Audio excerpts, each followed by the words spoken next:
আপনারা দেখছেন YouTube channel সোনালী দিনের বাজার। এই সতর্ক বাণীটি অবশ্যই দেখে নেবেন।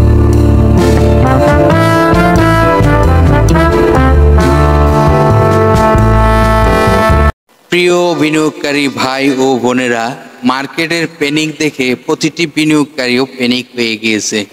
আর কত এই ত্যাগ সহ্য করা যায়, এটি আমরা বুঝতেই পারতেছি। তো আজকে অবশ্যই একটি গুরুত্বপূর্ণ আলোচনা হবে একটি সেক্টরের দিকে, যে সেক্টরটি ইতিমধ্যে অনেক কারেকশন হয়েছে গতকালকে। এই কারেকশনটি কেন হয়েছে, এই মুহূর্তে তো এই সেক্টরটি অনেক ভালো করার কথা, সেই বিষয়টি নিয়ে আমরা চলুন বিশ্লেষণ করি। আজকের ভিডিওর টপিকটি আপনারা ইতিমধ্যে ফলো করেছেন, হঠাৎ করে সেক্টরটি এত কারেকশন কেন, তো এটি জানবো। তার পূর্বে জানবো মার্কেটের অবস্থান। আপনারা সকলে অবগত রয়েছেন মার্কেটের 35.55 ডিএসসি 1 সূচক মাইনাস হয়েছে, যেখানে লেনদেনের গতি 414 কোটি টাকা প্লাস। এটি আরো অনেক ভালো হওয়ার প্রয়োজন ছিল, যেখানে 600 কোটি টাকার কাছাকাছি হওয়ার প্রয়োজন ছিল অন্ততপক্ষে গতকালকে। এখন কথা হলো, দর বাড়ার তালিকায় আমরা ইতিমধ্যে দেখতে পাচ্ছি 18টি কোম্পানি ছিল এবং দর হারানোর তালিকায় 269টি কোম্পানি, 47টি কোম্পানি রয়েছে যে প্রাইজে ওপেনিং হয়েছিল সেই প্রাইজে ক্লোজিং হয়েছে। তো আমরা যদি তাকাই যে গত কার্য দিবসে মার্কেটের ইঞ্জিনিয়ারিং সেক্টরের কয়টি স্টক, 13টি স্টক দর বাড়ার তালিকায় ছিল, দর হারানোর তালিকায় ছিল 26টি এবং 3টি ছিল যে প্রাইজে ওপেনিং হয়েছিল সেই প্রাইজে ক্লোজিং হয়েছে। আমরা যদি জেনারেল ইন্স্যুরেন্সটি দেখি, দ্বিতীয় অবস্থানে থাকা সেক্টরের দিকে 11টি স্টক ছিল দর বাড়ার তালিকায় এবং দর হারানোর তালিকায় ছিল 27টি কোম্পানি এবং 5টি কোম্পানি ছিল যে প্রাইজে ওপেনিং হয়েছিল সেই প্রাইজে ক্লোজিং হয়েছে।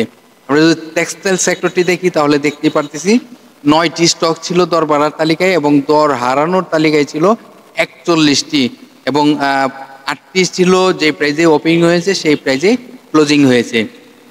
চতুর্থ অবস্থায় থাকা ফোর্থ সেক্টর 7টি স্টক ছিল দর বাড়ার তালিকায়, দর হারানোর তালিকায় ছিল 14টি। পঞ্চম অবস্থানে ফার্মা সেক্টরের 7টি স্টক ছিল দর বাড়ার তালিকায় এবং 24টি ছিল দর হারানোর তালিকায় এবং 3টি কোম্পানি ছিল যে প্রাইজে ওপেনিং হয়েছে সেই প্রাইজে ক্লোজিং হয়েছে। আজকের আলোচনার মূল টপিকটি হলো আমরা টেক্সটাইল সেক্টরটিকে ফলো করব। টেক্সটাইল সেক্টরে দেখুন এই মুহূর্তে আমাদের বাজারে একটি প্যানিক সৃষ্টি হয়েছে। তো এই প্যানিক সৃষ্টিটি কিন্তু আমরা এড়িয়ে চলতে পারতাম, কারণ আমরা আরো বড় প্যানিক বাজ। কারণ একজনে একটি কথা নিয়ে আলোচনা করবে, টুক্কা দিবে, সেই টুক্কাতে আমরা একবারে তছনছ হয়ে যাই, আমরা আতঙ্কিত হয়ে যাই, আমরা আতঙ্কিত হয়ে সেল করে বসে থাকি।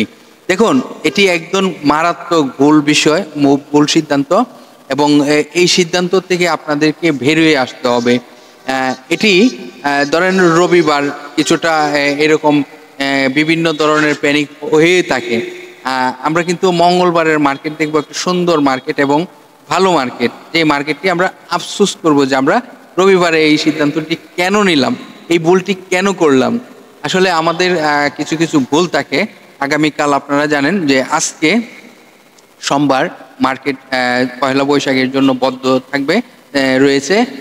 এখন এই টেক্সটাইল সেক্টর তৃতীয় অবস্থানে আমরা কিন্তু দেখেছি, তৃতীয় অবস্থানে এটি এই মুহূর্তে কি হতে যাচ্ছে। দেখুন এটি আমরা মঙ্গলবারে অবশ্যই দেখব এই দ্বিতীয় অবস্থান অথবা প্রথম অবস্থানে থাকবে এবং এই যে 41টি কোম্পানি দর হারার তালিকায় ছিল সেটি আরো অনেক ভালো হবে এবং এটি যেমন 41টি কোম্পানি দেখেছেন যে দর হারানোর তালিকায় এটি থাকবে দেখবেন দর বাড়ার তালিকায়, পজিটিভের তালিকায়।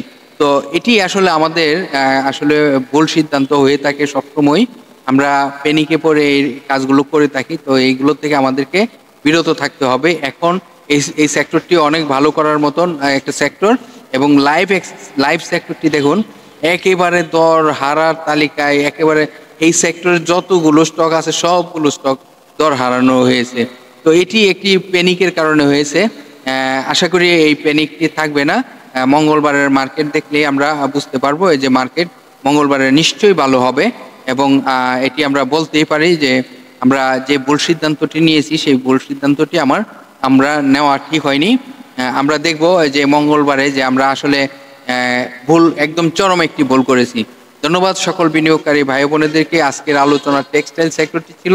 টেক্সটাইল সেক্টরটি আশা করি ভালো করবে এবং ভালো করবার একটি পজিশন তৈরি হয়েছে এবং টেক্সটাইল সেক্টরের উপর বিশাল বিনিয়োগ আসতেছে এবং টেক্সটাইল সেক্টরের উপরে যে একটি কর শুল্ক আরোপ হয়েছিল সেটি কিন্তু সাময়িকভাবে স্থগিত হয়েছে। এটি পরবর্তী সময়ে একটি নতুন কোনো ডিসিশন আসবে এবং সুন্দর একটি পরিবেশ নিয়ে সুন্দর একটি ডিসিশন আসবে। তো এখানে আমরা প্যানিক হওয়ার কোনো প্রয়োজন ছিল না, আমরা প্যানিক হয়ে কোনো সেলেরও দরকার ছিল না। তো আশা করি আপনারা এখন থেকে এই প্যানিক বাস থেকে দূরে থাকুন এবং প্যানিক হয়ে কোনো ভুল সিদ্ধান্ত নেবেন না। ভালো থাকেন, সুস্থ থাকেন। আগামীকাল আবার আলোচনা হবে। ততক্ষণ পর্যন্ত সকলেই সুস্থ থাকেন।